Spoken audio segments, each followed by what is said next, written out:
Okay, this is PGTCA class. We got a student here named Tommy Brooks. We're going to use him as an example. So for you people that are looking to get involved in teaching golf, here's some of the stuff we work on through the week. This is video analysis with Tommy Brooks.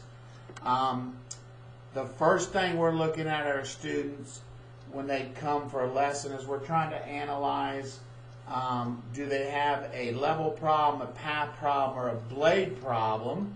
And once we have established that, we go into the fundamentals. And the fundamentals that you're going to learn this week is, the first would be the grip. We are going to learn the fundamentals of ball position. We are also going to learn the fundamentals of proper posture.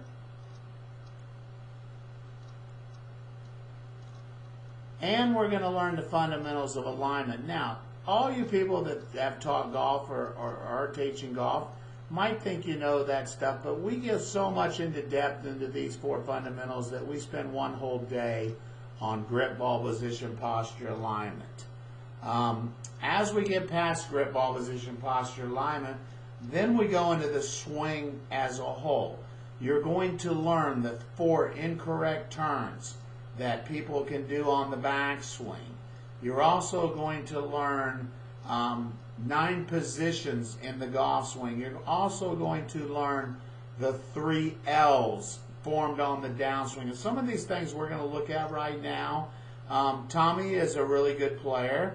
Going to be a fantastic teacher. He's 21 years old. He hails from Fort Myers, Florida. And if anybody would like to talk to Tommy about his experiences at the PGTCA, he would be happy to talk to anybody. So as we get into Tommy's analysis, we're going to kind of cover some of the stuff that we cover in the week. You can see here we do extensive V1 video analysis. We're going to show you how to social media your analysis. Use your V1 video for your clients. Your clients will be able to see their video on Facebook. They'll be able to get their videos directly to their smartphones. They also will be able to get a free app from V1 that will allow them to take pictures of themselves and send them to you, so you can keep them on track and keep them swing going in the right direction. So when we do video analysis, some things we're looking for is proper positioning of the camera. As you can see on the face-on view, I have a post here that I have right on the ball position. This is going to help me determine that the student gets behind the golf ball, ball position is correct, and that they're turning their left shoulder behind, and then making sure on the downswing they're not getting in front of the ball. From the down the line view, it's super important to make sure the camera is directly in between the toes and the balls, okay, the golf ball and the toes. That way I can see a lot of things like plane, I can see alignment, I can see posture, I can really see if Tommy keeps that club pointing or parallel to the target line and somewhat on plane. You can see things like most of your students you will see will come over the top. They can understand that. So the first thing I'm looking at on my student is I'm looking at this grip. Tommy this week, when he got here, he could only see one knuckle in his left hand when he looked down. He had kind of a weak grip, and it caused him to break down a lot in impact. We have strengthened up that left hand. He now sees about 2 knuckles. He's got both his V's. The V formed between the right thumb and the right forefinger and the left thumb and the left forefinger. You can see how they're parallel and they're going to the right side. Super job there, Tommy.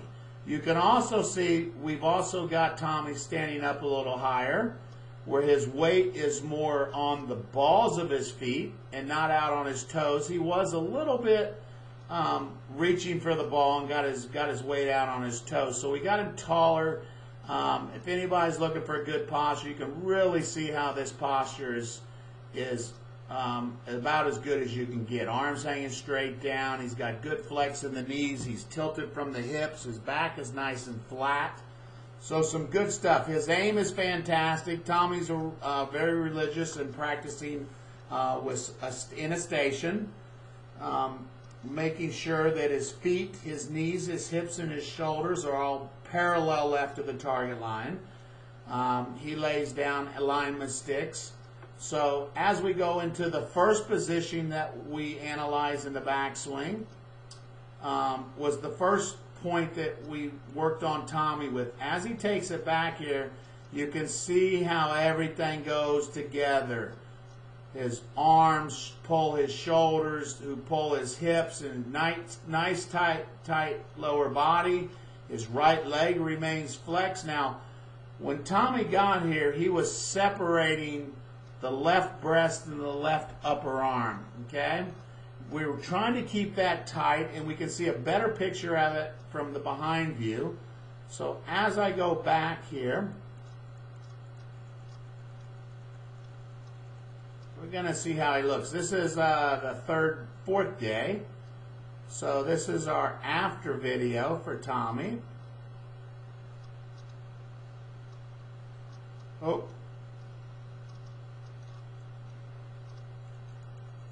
So we'll probably see, if I had to guess, a little separation, and there you can see it. Go back there. So this is our first checkpoint, and here's what we're talking. Guys, this might look good to everybody, but Tommy wants to be a tour player and wants to be a good player. So he's a lot better than the first day. There's still a little separation between the left breast and the left upper arm. Okay, the club is much better on plane going back. So as you get to hip high, you can see just a little bit inside. And here's what we're talking about, people. This is not parallel to his toe line. We would like this club to be here, so the club is pointing or parallel. This was a lot more behind him in the first day. We can really see the separation, though, between his left breast now and his left bicep. Remember, Nicholas said he felt like he played his best golf when his left bicep and his left breast were so together. So Tommy needs to work on maybe some half swings from 9 o'clock to 3 o'clock, going from this position here from 9 o'clock to 3 o'clock, keeping a glove, a small towel, or something under that left arm to really feel that connection there, and that'll keep this club over here on plane instead of getting behind him.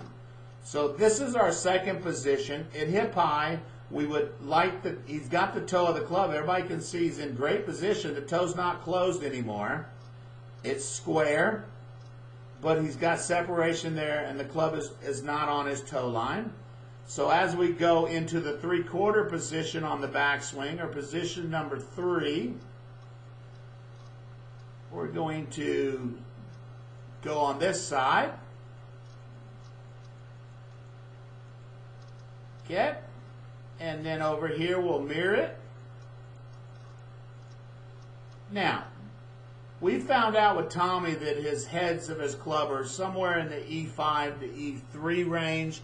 What really, the weight of this club head right here kind of takes over, and he gets this club laid off and behind him.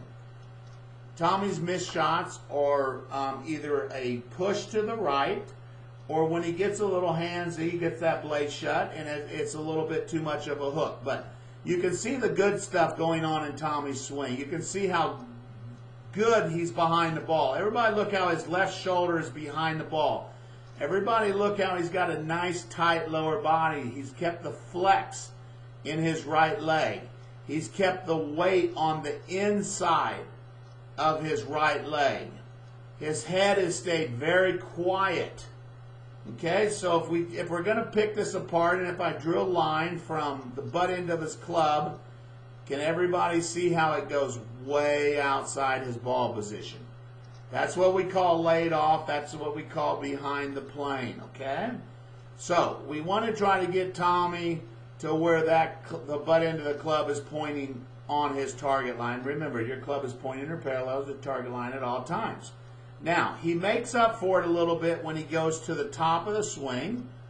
So we're going to go to the top of the swing on both of them.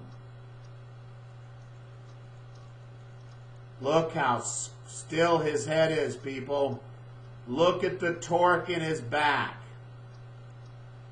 Okay, we'll go to the top over here. Look at his lower body, how quiet it is. So you can see from the position he gets there, he's still a little laid off. We've got a good relationship, though, between the back of his left hand and the club face mirror each other. Really good position there. We've got a great turn. Now I want everybody to watch the downswing. It starts with the feet and the knees, then the hips, a slight slide and a big turn. On the downswing, what we look, whether you're a scratch golfer or a 50 handicap, there's 3 L's that are formed on the first move down. So we're going to come to that first move down. You can see over here, look at the compression of the ground.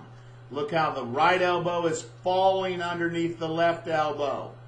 The hands are doing nothing. Now the hips, he's already slid, the hips start to turn.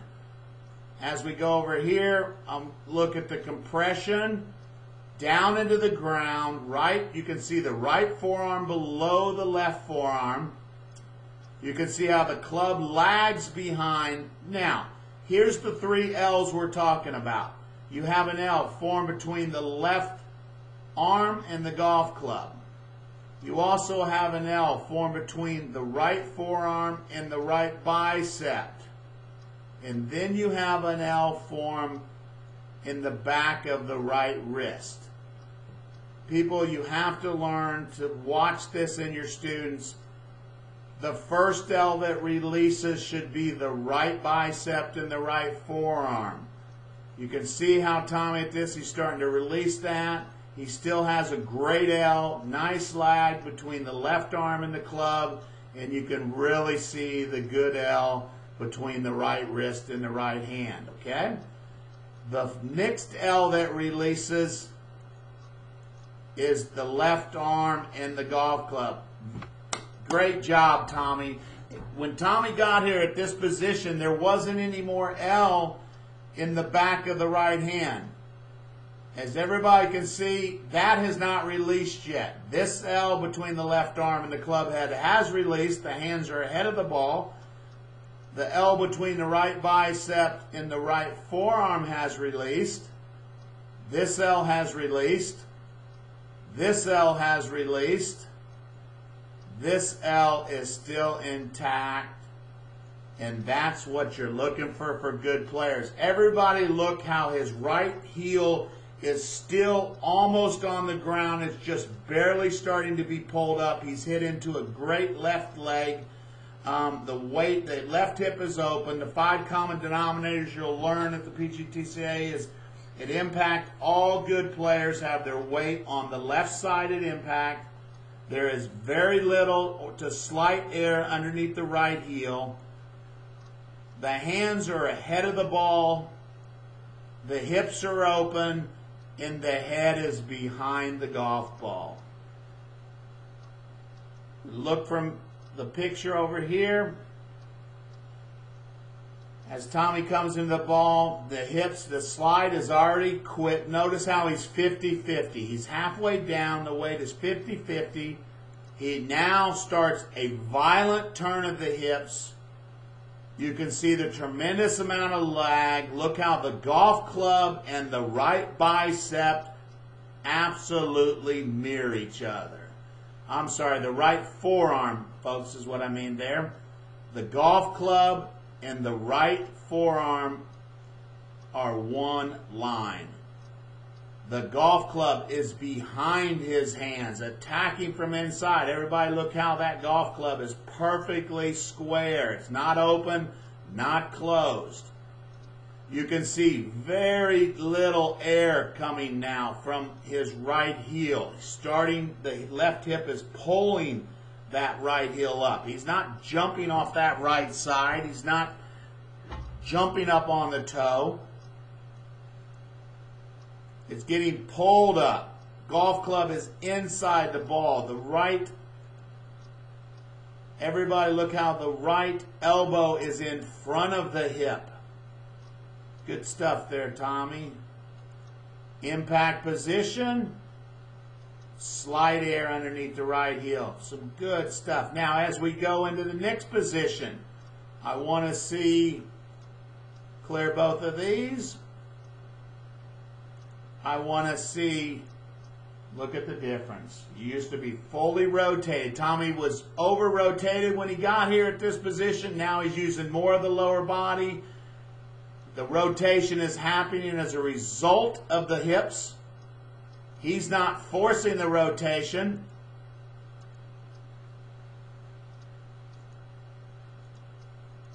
Now we're going to see the club, and you can see on this side, if we look at plane, he's a lot better position on this side than he was on the backswing. So we've just got a few things to keep continually working with Tommy on. Biggest things is we're going to teach him through your students. Look at the extension. He didn't have this good extension when he got here. He was a little bit of a chicken wing now. Now he's got great extension because the lower body is working more efficiently.